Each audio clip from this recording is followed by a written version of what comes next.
kemudian pulang sholat Jumat naik gajah, kemudian diberi makan di istana, dijamu dengan lezat-lezatnya.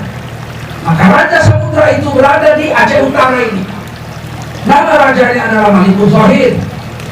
Beliau adalah raja kedua daripada kerajaan Samudra. Petualang dunia Ibnu Battuta dalam Rihlah Battuta menuliskan dengan jelas ada sebuah kerajaan Islam di kerajaan Samudra, maksudnya dia adalah kerajaan Samudra. Setelah kemudian berkembang, Samudra kawin dengan Raja Pasai. Pasai juga negara Islam, maka kemudian jadilah kerajaan Samudra Pasai. Raja pertama di negeri Nusantara ini adalah anak pribumi sini, namanya Merah Silu.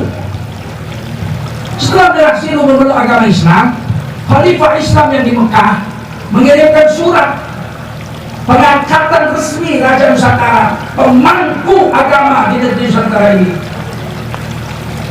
Nama beliau diganti menjadi Malikus Soleh.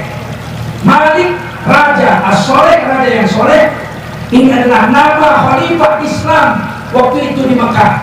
Sedangkan kerajaan Turki Osmania belum pun lahir sama sekali. Jadi kita ini sudah setahun 1200-an sudah punya kerajaan Islam di sini.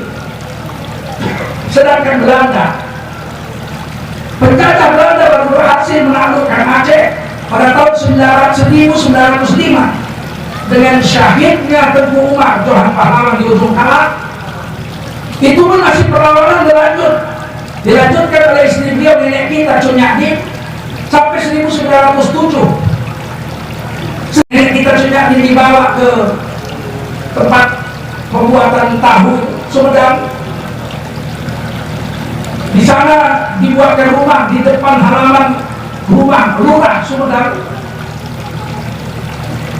Saat itu beliau sudah buta, mata beliau tidak bisa lagi melihat dengan baik. Orang Sumedang tidak tahu siapa perempuan ini yang memakai ijazah awak ini. Ibu dan nenek kita Cunyadin pakai ijazah awak, menutup aurat dengan sempurna.